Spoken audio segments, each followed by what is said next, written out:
Dalam dunia diplomasi, setiap langkah menyimpan pesan tersembunyi. Ketika Prabowo mengutus Jokowi, dunia membaca lebih dari sekedar ucapan bela sungkawa.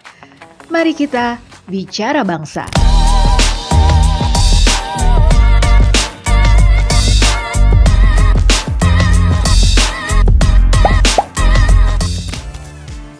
Dalam politik, nggak ada tuh keputusan yang benar-benar sederhana. Termasuk ketika Prabowo Subianto memutuskan mengutus Joko Widodo untuk menghadiri pemakaman Paus di Vatikan.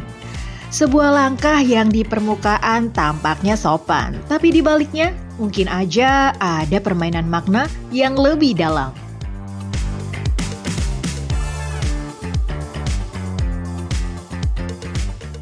Paus Benediktus ke-16 adalah sosok yang tidak hanya berperan penting dalam gereja Katolik, tetapi juga di panggung dunia. Setelah mengundurkan diri dari jabatan Paus pada 2013, ia meninggalkan warisan yang besar dalam sejarah gereja dan politik global.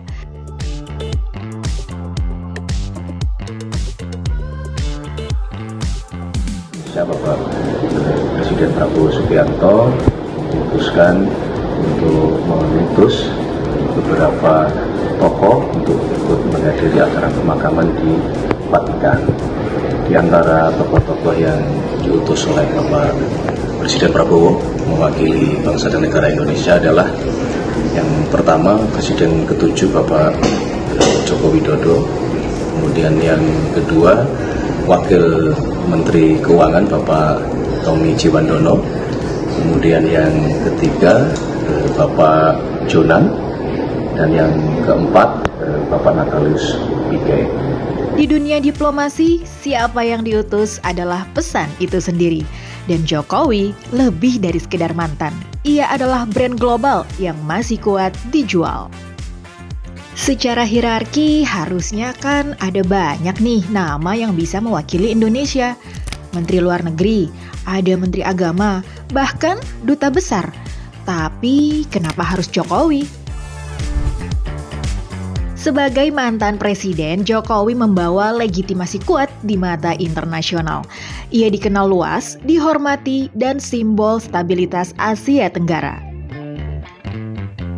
Mengutus Jokowi bukan hanya sekedar keputusan administratif, melainkan keputusan strategis untuk menjaga citra Indonesia di mata dunia. Ini bukan sekedar soal protokol, ini soal kalkulasi. Siapa yang lebih pantas membawa citra Indonesia di dunia internasional saat semua mata tertuju ke Vatikan?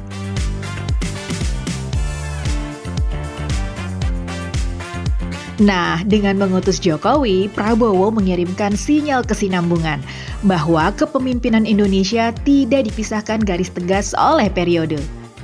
Jokowi hadir di Vatikan bukan hanya sebagai utusan, tapi sebagai representasi kesinambungan kekuasaan. Dunia melihat bahwa pergantian presiden di Indonesia bukan revolusi. Ini transisi lembut yang diatur, dikawal, dan dikendalikan. Ini adalah hak prerogatif presiden ya. Beliau bisa menunjuk utusan khusus untuk satu misi-misi tertentu ya. Tapi mungkin ada dukungan sejarah ya. Karena sebelumnya pada bulan September silam, pada saat masih menjabat Presiden ke-7, Bapak Joko Widodo sempat bertemu dengan Paus Francis dalam suasana penuh kekeluargaan dalam tema iman dan persaudaraan. Jadi mungkin ini yang menjadi ide dasar Presiden Prabowo Subianto mengutus mantan Presiden Joko Widodo, sekaligus juga untuk menunjukkan kepada dunia bahwa Indonesia itu transisi kepemimpinannya itu mulus. Jadi ada hubungan selalu simbiotik antara kepemimpinan sebelumnya dan kepemimpinan sekarang. Fakta lain nih yang nggak bisa diabaikan. Jokowi tidak benar-benar pensiun. Dia masih tuh hadir dalam proyek-proyek besar, menjadi simbol pembangunan, bahkan menjadi duta dalam misi-misi tertentu. Di banyak negara sih, biasanya mantan presiden menghilang kebayang-bayang. Di Indonesia, mantan presiden justru jadi bagian dari orkestrasi kekuasaan baru. Dalam politik, gak ada makan siang gratis. Ada yang lebih kuat daripada kekuasaan. Yap, hutang budi. Katanya setelah ini jatahnya Pak Prabowo. Ada hutang budi besar yang lahir dari perjalanan Pilpres 2024. Dukungan, konsolidasi, hingga transisi kekuasaan yang damai. Utusan ke Vatikan ini bisa dibaca sebagai bentuk penghormatan dan pembayaran hutang politik. Politik emang bukan soal balas dendam, tapi politik selalu tentang balas jasa. Pertemuan saya dengan Bapak Prabowo Subianto pada pagi hari ini adalah pertemuan seorang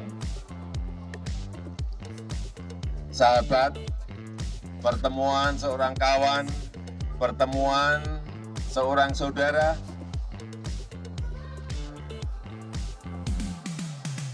yang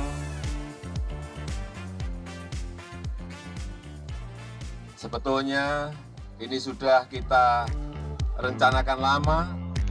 Prabowo adalah presiden hari ini, berkat jalan mulus yang dibuka oleh Jokowi. Dan dalam dunia kekuasaan, hutang seperti itu gak pernah kadaluarsa. And this time, of course, I have to say that I felt that I basically became part of the incumbent team. So I think that also was a great factor. Well, if you know, tadi saya juga sampaikan bahwa saya merasa sangat terhormat, saya merasa sangat nyaman bisa bekerja sama dengan Pak Jokowi untuk bangsa dan rakyat Indonesia.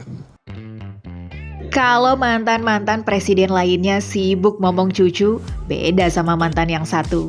Selain menjadi utusan, dia juga berstatus elder statesman. Tokoh senior negara seperti utusan diplomatik khusus sampai penjaga kesinambungan program nasional. Matahari itu hanya satu, yaitu Presiden Prabowo Subianto. Udah, jelas. Hari ini mungkin kita melihat dua matahari bersinar berdampingan. Tapi seiring waktu, bisa jadi loh orbit keduanya saling bertabrakan. Karena dalam politik, pengaruh adalah mata uang sejati. Di balik setiap keputusan politik, ada pesan yang tak diucapkan. Dan mengutus Jokowi ke Vatikan adalah salah satu pesan. Pada akhirnya, kita lihat aja siapa yang benar-benar bercahaya di langit Indonesia. Kalau menurut kamu, siapa? Tulis di kolom komentar ya. Jangan lupa like, subscribe, dan share video ini ke teman-teman kamu, biar kita bisa terus kritis menjadi bagian dari Bicara Bangsa.